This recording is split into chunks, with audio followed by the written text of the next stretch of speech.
All right, we are recording. So thank you once again so much for agreeing to be panelists. This is the Table Talk Homeschooling. Topic is the transitioning to homeschooling from public or private schools. We have Lori, Tara, and Rachel here. Please tune in as long as you guys would like, anyone who's watching the recording. But we're going to get started with asking each of you all kind of why you decided to start homeschooling, and we'll go from there. So Lori, why did you decide to start homeschooling? So I homeschooled all 6 of my children, and we started in pre-K, so right from the very beginning. I had a lot of friends and a couple of relatives who were homeschooling. I'm trained as an elementary education teacher, so I taught for a few years. So that was always in the back of my mind that it was something that I could do. And just, you know, at preschool level, I was like, well, let's just give it a try. And then kindergarten, hey, let's keep going. I think the main thing for us was just we wanted to incorporate our faith and our perspectives into the kids' lives. And so that's what kept us going and started us going. So yeah, great. Tara, how about you? Okay, well, I went to public school like everybody I know that's my age. I don't think I knew anybody who was homeschooled. And I think that as I was having children, I realized that there were seasons when I went through school where I didn't fare so well. Like my first memories of school are all negative. They're just of me being upset or frustrated or something was going on. And my husband also, he went to a private school, maybe up through, I don't know, 5th grade or something like that.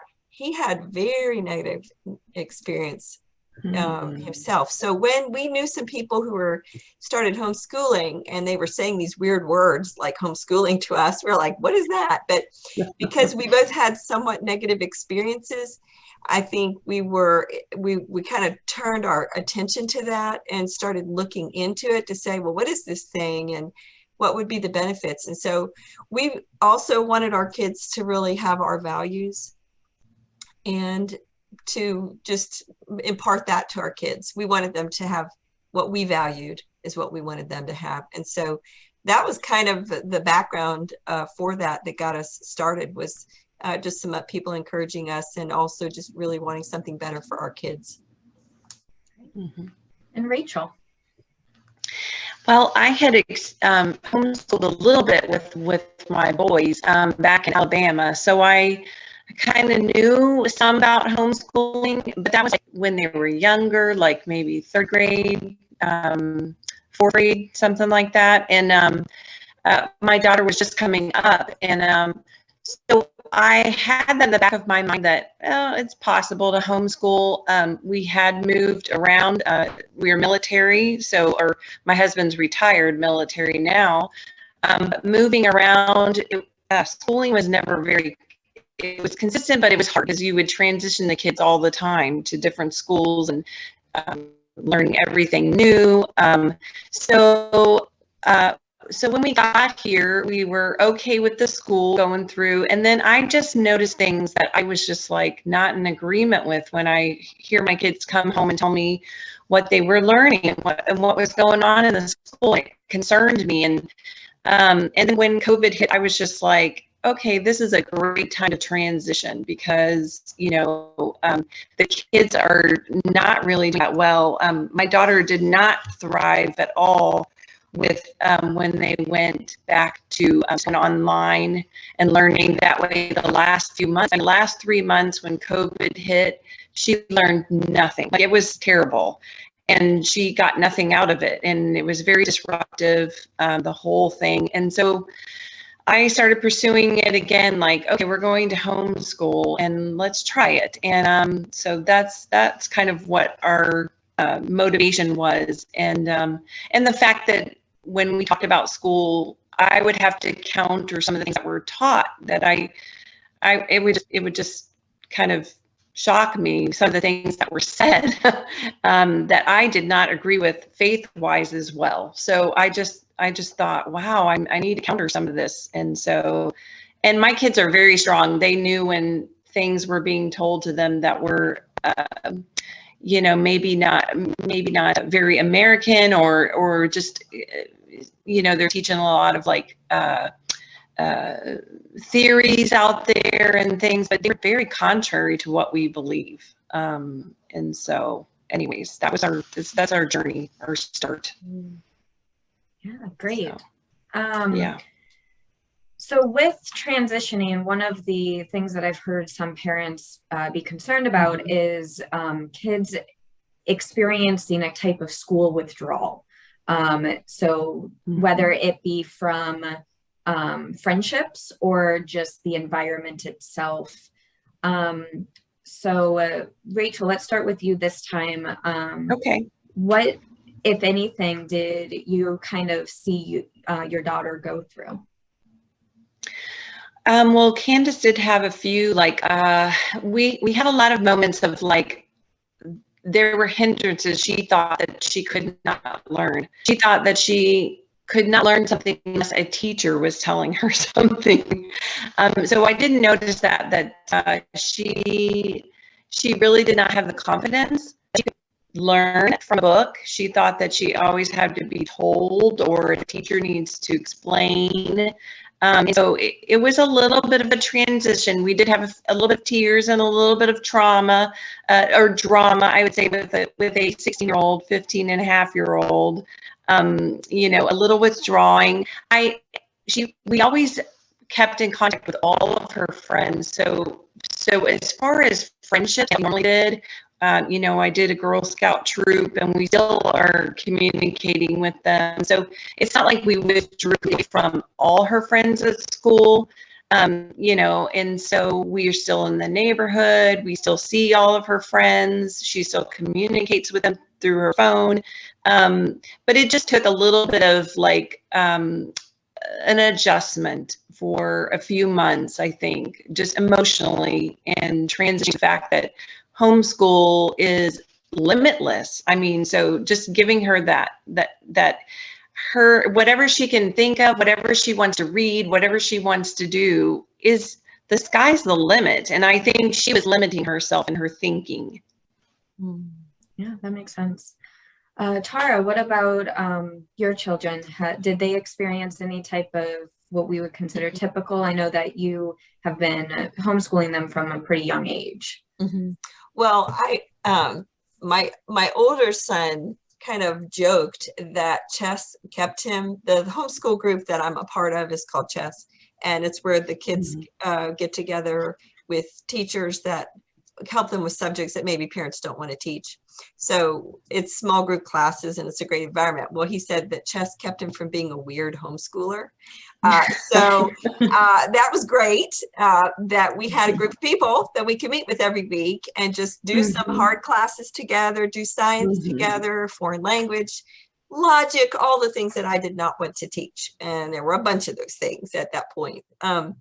So they actually had, you know, we were very involved in lots of social things with our church and with sports, and really we didn't feel any gap. If anything, we needed to curb our social a little bit so we could do homeschool instead of car schooling, because we were always on the go, it seemed like. I did talk to another mom today who transitioned her son out of public school. I think it was maybe third or fourth, I'm not sure what grade. But I asked her this question about school withdrawal, and she said, she said, just make it a positive transition, make it presented as positive. She said learning actually became fun. I mean, they read books at lunchtime. They really, I think what Rachel was saying, which is, you know, the sky is the limit. I think that's what they experienced too. She also mentioned that the things that really worried her were like, well, but wait, I'm not going to make cupcakes for everybody when it's your birthday. And what about Valentine's Day and that kind of thing? And what she realized was those were actually her issues. Her son really didn't care that much about them. those were hers. So she had to kind of lay down what she thought it should look like. So the encouragement, there I would say is just let go of maybe what your typical expectations are and just go get some new stuff in your life. Go enjoy what, hooking up with other homeschoolers. And there are so many fun things to do with other people. And it's just really phenomenal. And you get to pick who you hang out with. And I think that's a plus. So. Great. All right. And Lori, you may need to unmute yourself. Yeah.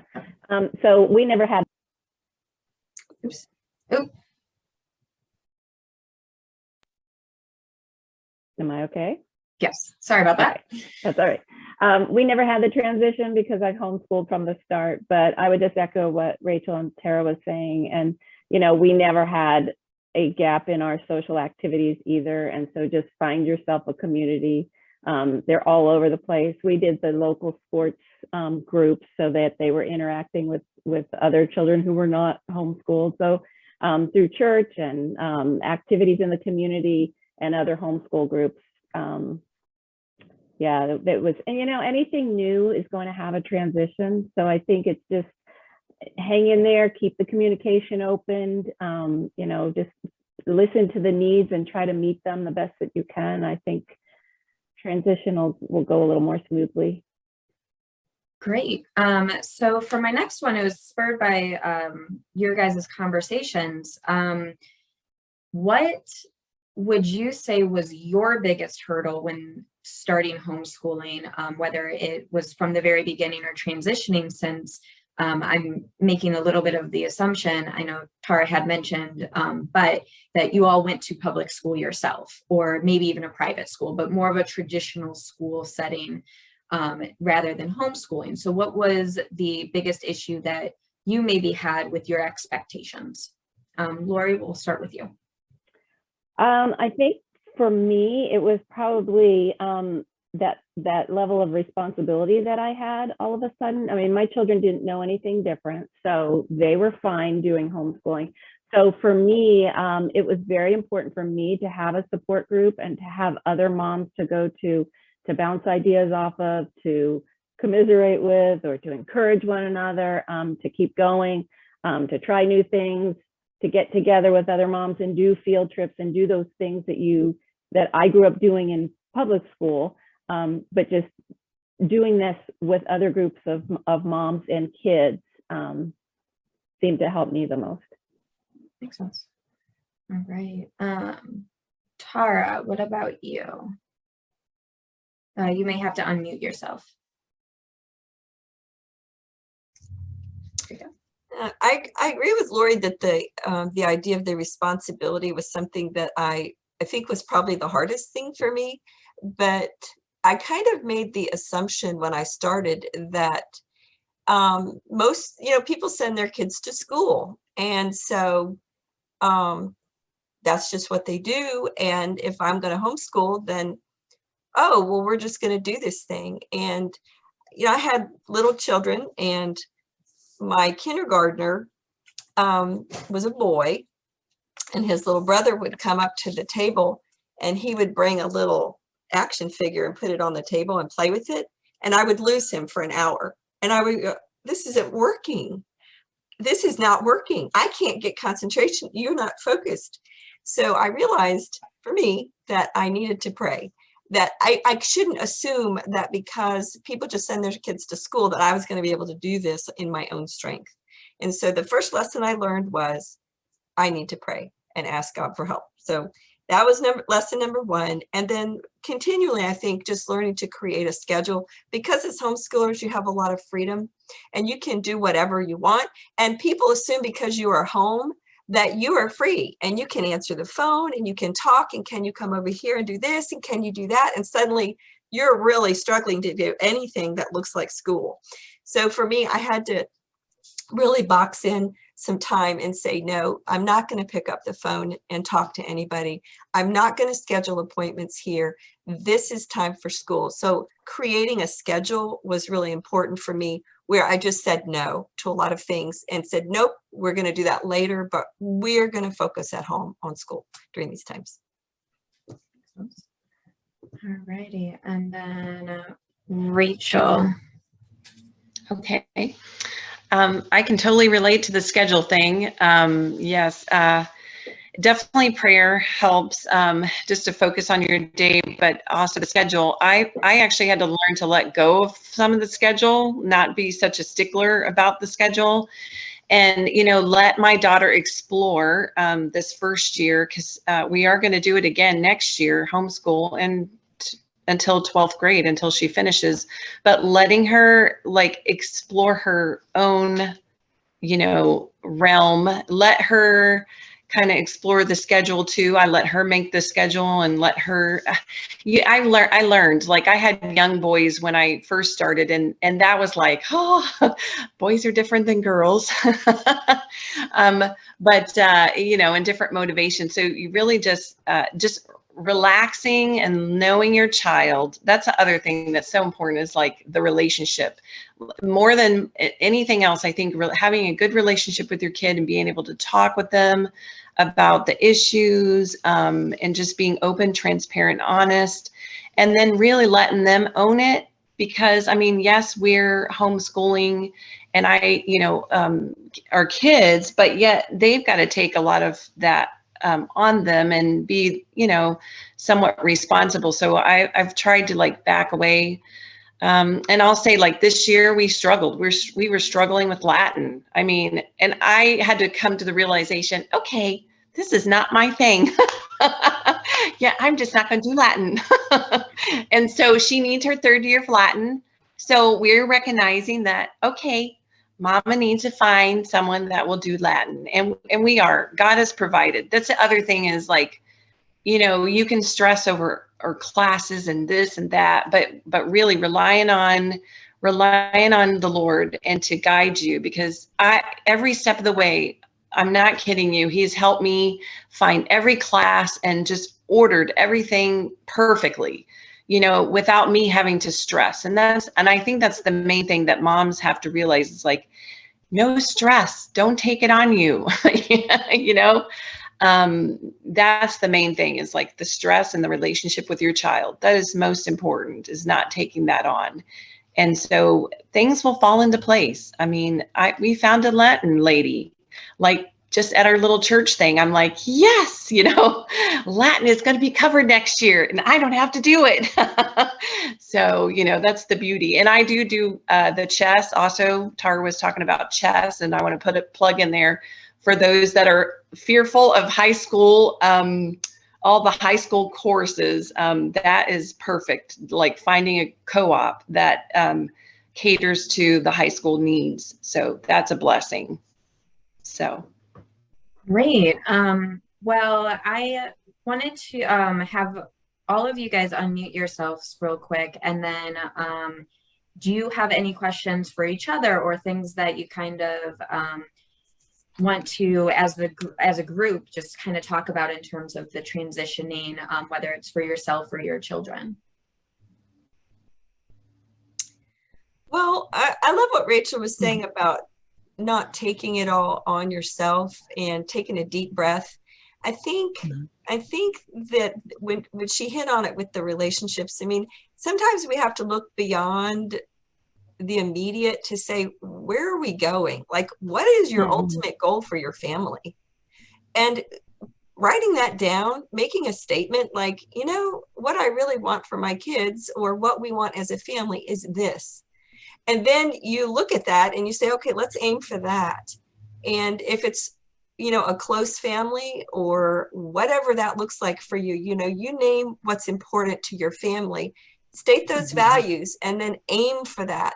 I wanted my kids to really experience other cultures. So one of my goals was that they would travel outside of the United States and see how other people were living, so that they didn't have just their little, you know, little window of the world.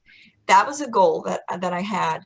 For my boys, I wanted them to really have some life skills. Like, I want you to be able to change the tire and change the oil in your car and do light maintenance and that sort of thing.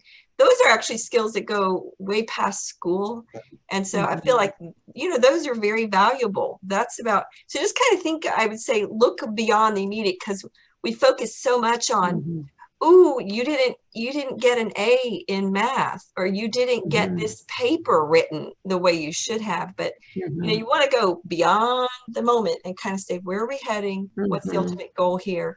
And maybe just, you know, keep the main things, and try to breathe a little bit where school is concerned and realize, you know, it's a process. So it's not all about the outcome. It's really about the journey, right? So you're kind of experience it. I would not trade for a minute the time that I have with my kids in homeschooling. I liked my kids, and I enjoyed being with them, and I felt like that time was very short. Hey, they grew up, they went on, and they don't live at home anymore. So it was short, relatively speaking. So my encouragement is just enjoy your children, enjoy the gift that they are to your family, because it will not last forever. And you know, it's a limited opportunity. So.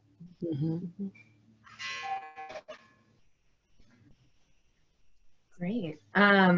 So then I guess the last question that I really have for any of you all is, oh, we have someone who's popping in. One moment. Okay. Oh, Sherry. We know Sherry Bain. Hello, Sherry. Thank you for popping in. You're an existing homeschooler, schooling parent, correct? Oh, you're muted, it seems. Oh, unmute yourself. Yeah. Okay, there Sorry. we go. I'm actually a retired homeschooler. I'm a representative of HEAB. Oh, great. Okay. Well, welcome. Do you have any comments about transitioning either as a parent or children from public or private school to homeschooling? Well, I personally never experienced that, so I wouldn't know what to say about that personally. Yeah, no, not a problem. We talked a little bit about kind of the expectations as people who experience public or private school. Did you experience any initial, like, oh, we should be a little bit more structured when you were homeschooling your kids? No? Not at all. Not a problem. I'm a homeschooler who personally never looked at what your child should know at a particular age, how things should be structured. It was very organic. It was just part of our lifestyle. Very, very unlike a school setting in every way, shape, or form, which, just FYI, my children are all adults now. They all went to college and they all did very, very well in college. Would not ever have, well, they did co-ops when they were older. So, yeah. But yeah, they did not have problems adjusting going to a very traditional setting at all. Great. I'm sure Tara could tell you the same thing. That's great. All right. So you jumped in right as I was asking kind of the final question for the day.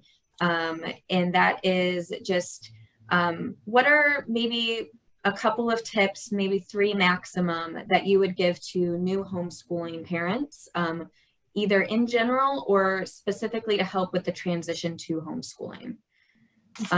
Lori, would you want to start? Okay, 3.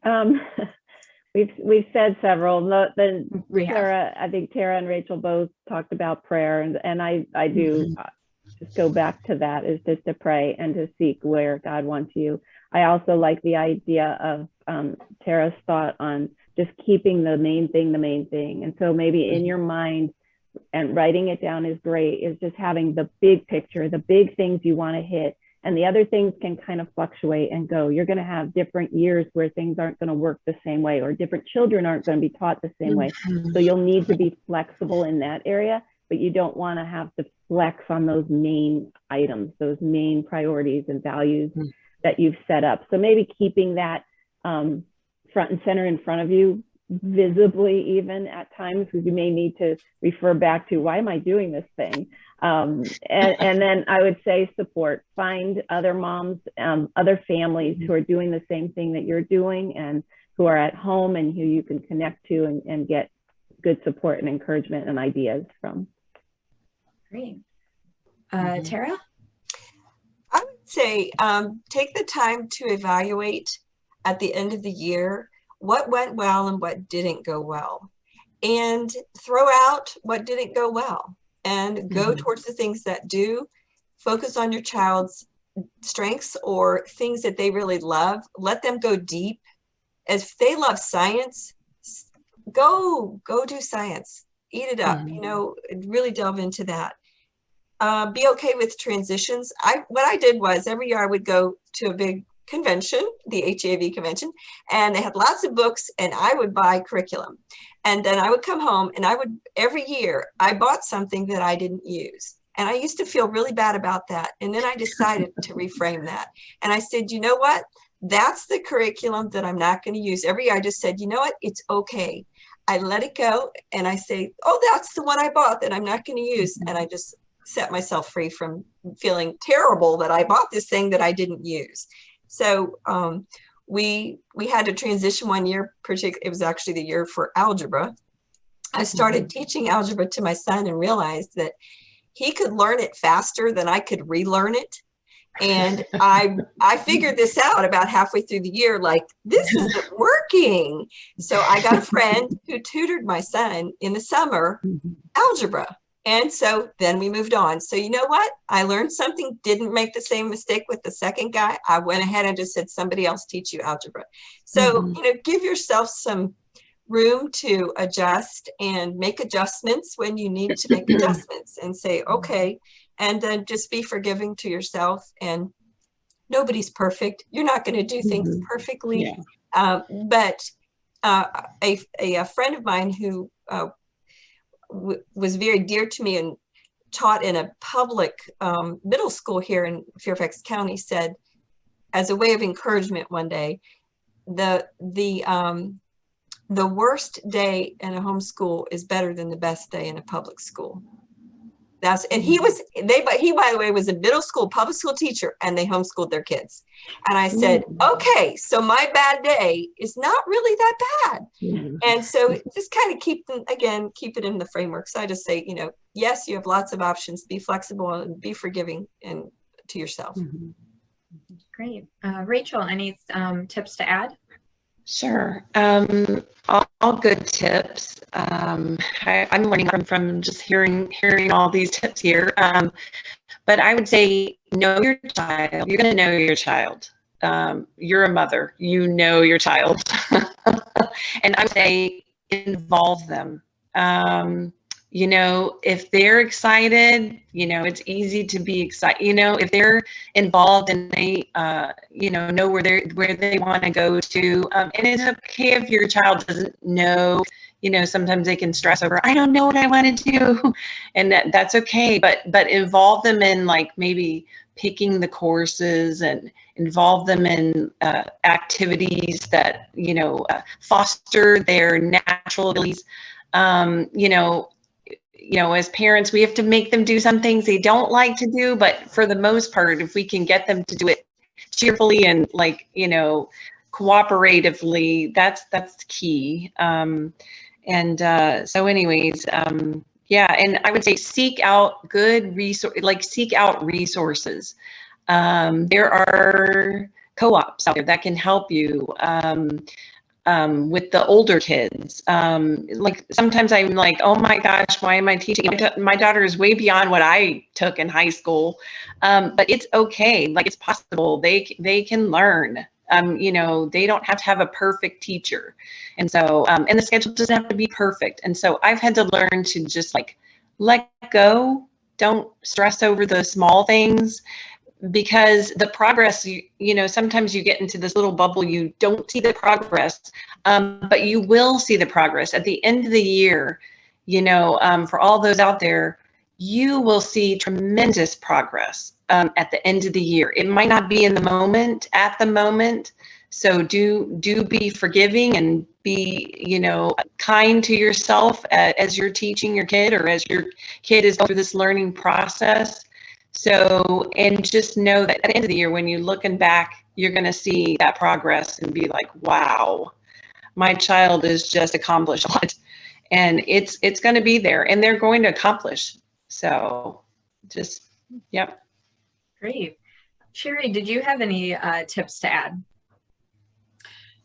Yeah, I would say number one tip for me personally is you need to define your mission statement for your family. Not even thinking about homeschooling, public schooling, whatever, but what is it that you want to create for your children to become while you have that influence over them?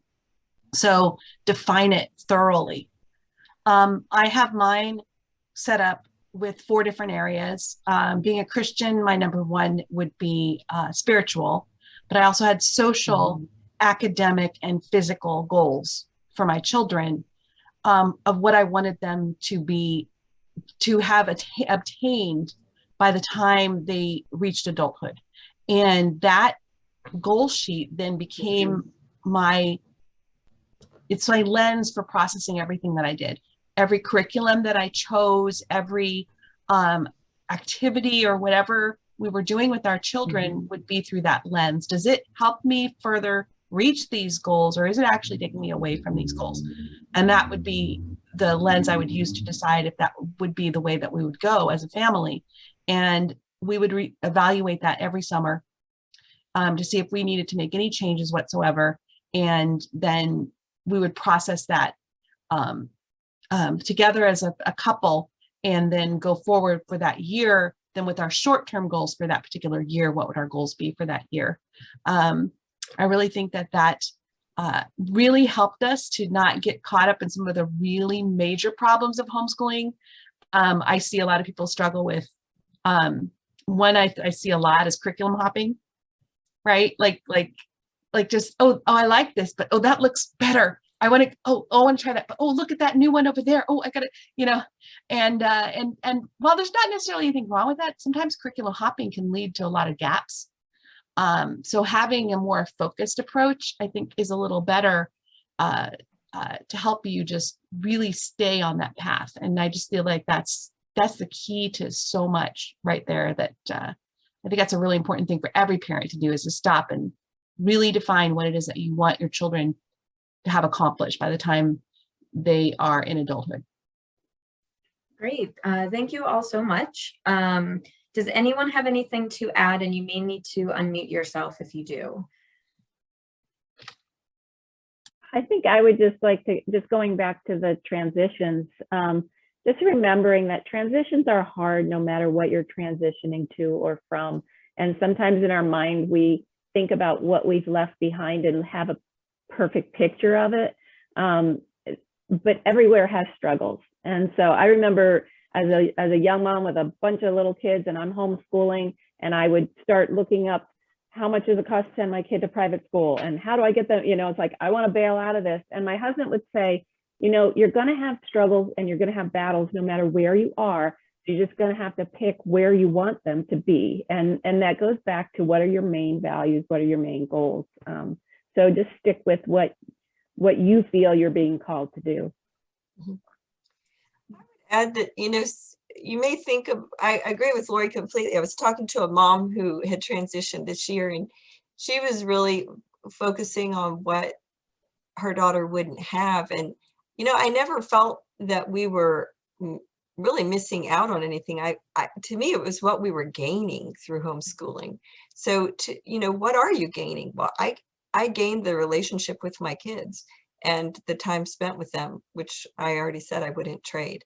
So it's not really what you're leaving behind, it's what are you moving towards. So it's good things. Great. All right. Anything else anyone wanted to add? All right. Well, thank you all so much. Our next topic is homeschooling benefits, and then as well as dealing with any doubters, whether it be in your own families or, complete strangers. And that is going to be on May 20th, once again at noon.